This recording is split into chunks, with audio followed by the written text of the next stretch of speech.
As we hear your word this morning, may we receive light. Amen.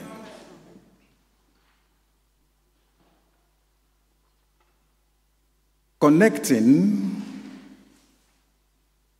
to the gospel we had this morning concerning Nathanael, I'm going to start from verse 43 of John chapter 1. The day following Jesus would go forth into Galilee and findeth Philip and said unto him, Follow me. Now Philip was of Bethsaida, the city of Andrew and Peter. Philip findeth Nathanael and said unto him, We have found him of whom Moses in the law and the prophets did write, Jesus of Nazareth, the son of Joseph. And Nathanael said unto him, Can anything good thing come out of Nazareth? Philip said unto him, Come and see.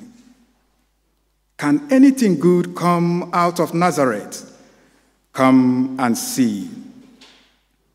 Over the last few days, I have thought a lot about Haiti, El Salvador, the African countries, some countries in African countries.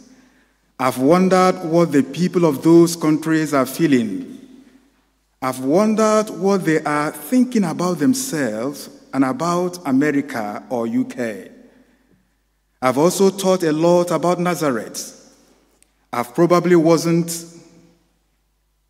wasn't a whole lot different from those countries.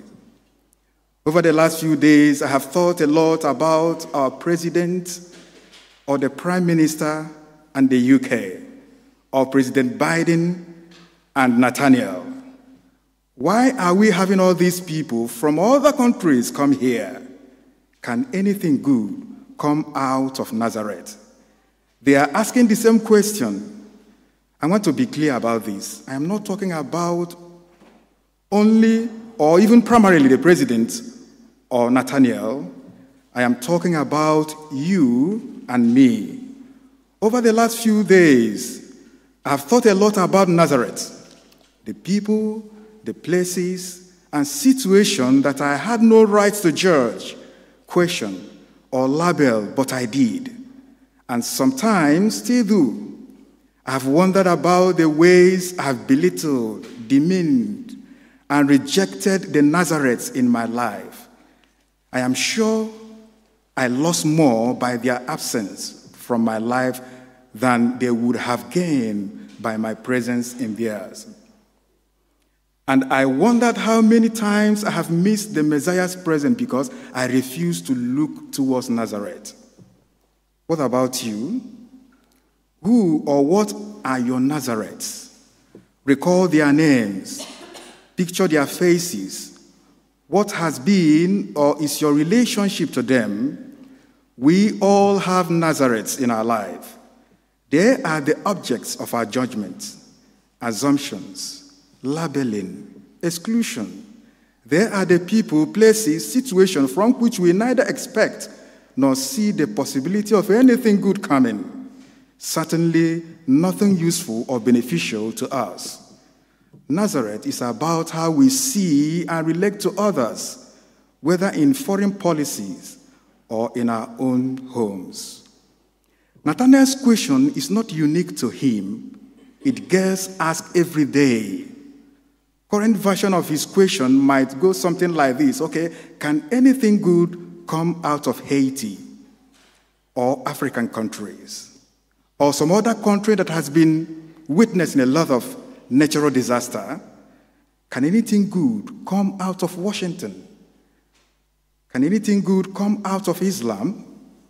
Can anything good come out of the immigrants, the foreigners, the stranger?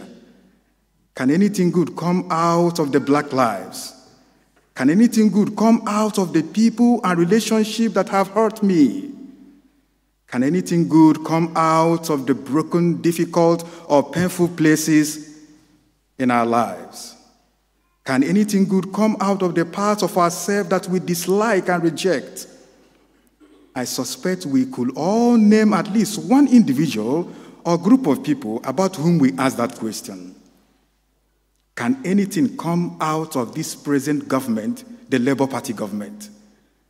Can anything come out of NHS, where people queue for months before they can access a GP? Is there a hope? Nathanael's question, however, isn't really about Nazareth. It's about Nathanael.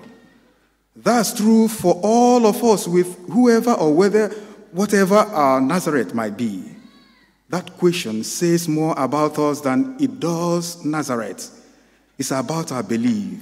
It's about our unbelief in others, ourselves, and God.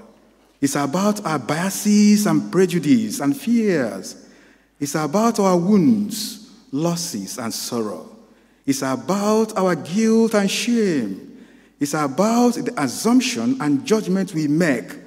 It's about all the many filters through which we see the world, others, ourselves, and God.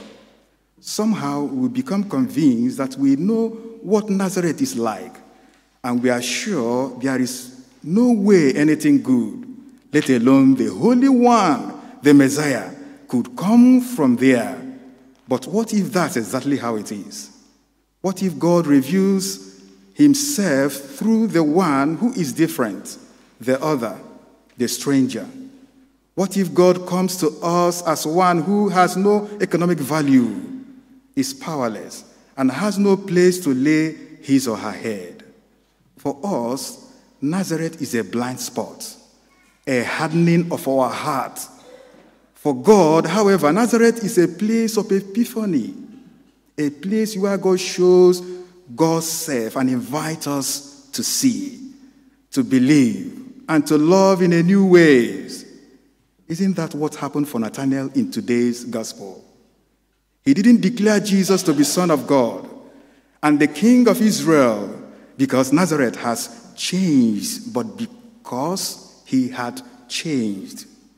Nothing much in the Bible was heard about Nathanael except his encounter with Jesus, where Jesus declared that this is the true Son of Israel, in whom there is no deceit. And I don't think he made those declarations because Jesus had some supernatural or clairvoyant power by which he saw Nathanael under the fig tree. No, this was an epiphany for Nathanael, a recognition that God was in a place and a person that Nathanael never expected possible. I don't know how that happened to Nathanael. I only know that he was willing to get up, live where he was. He let go of one belief to hold a new belief. He walked away from the fig tree of his assumption to consider something new. He left behind his certitude about Nazareth to give his attention to something different, something foreign and unexpected. Nazareth, or Nathanael, was willing to accept the invitation to come and see. He was willing to reconsider, to look again, and to open himself to a new belief. And what he saw and experienced simply did not fit his assumption or the judgment he had made. How many times had that happened to us? We make a statement, a judgment, or an assumption about someone only to later learn that that's not all who or she is. When that happens, we realize once again that Nazareth isn't about other people, but about the condition of our hearts. Nazareth isn't about another's economic value to us, but about the willingness of our heart to value another human being. Nazareth isn't about how much power another has, but about our choosing to empower and support the life of another. Nazareth isn't about judging another as homeless with no place to lay his or her head, but about our inviting the other into our homes. And finally, Nazareth isn't about past wrong, gaining the upper hand, a religion, a race, a nationality, a sexual orientation, an economic or immigration status, but about Emmanuel, God with every human being, regardless of who they are or where they come from. Nazareth is real. It is flesh and blood real. It's the recognition that your flesh and blood, by flesh and blood, the flesh and blood of Africans, Haitians, or other countries, the flesh and blood of your neighbor, the flesh and blood of our president, the flesh and blood of anyone, and maybe that's the challenge and difficulty of Nazareth. Sometimes it's so ordinary and so much like everyday life that we just don't see it. We miss it. Other times it hits so close to home and asks so much of us that we refuse to see it. We close our eyes and turn away. Regardless, for everyone of Nazareth, there is always an invitation to come and see. Just as we normally do in our Holy Communion service, we invite people to come and see. It's the invitation to get up and move to a new place, to leave behind our assumptions and judgments, to give up our certitude, to risk not knowing, to see with the eyes of our hearts, and to let ourselves be surprised by God. It's the invitation to let ourselves be changed. As you are coming to the Holy Communion, as you are coming to the table of God, you see through the eyes of the Spirit. And when you see through the eyes of the Spirit, that is when you will see the angels descending to show you secret things about your future, to see and also to believe. It is a space in which we are given the freedom to choose to believe or not to believe in God, in another, and in ourselves. That choice is always before us. It is a choice we make every time we see the face of another or look in the mirror. It is a choice we make every time we hear the news or read the headline.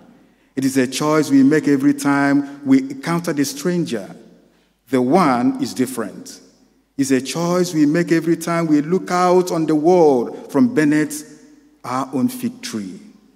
Can anything good come out of Nazareth? I can't answer that question for you, and you can't answer it for me. Philip could not answer it for Nathanael. Nathanael could have done something, and Nathanael couldn't even understand the question. If we really want to know the answer to that question, then we must each get up and go see for ourselves. Nathanael did, and it changed his life forever. That's the promise for us too. As you get up and see, your life will change. That is when you will see the angel exposing secret things for your future, as today is the day we are commemorating or remembering the angel Michael. Nathanael changed when he came to see. That's the promise for us too. What about you and me? Can anything good come out of Nazareth? I say to you today, come and see. May the Lord bless us and his word. Amen.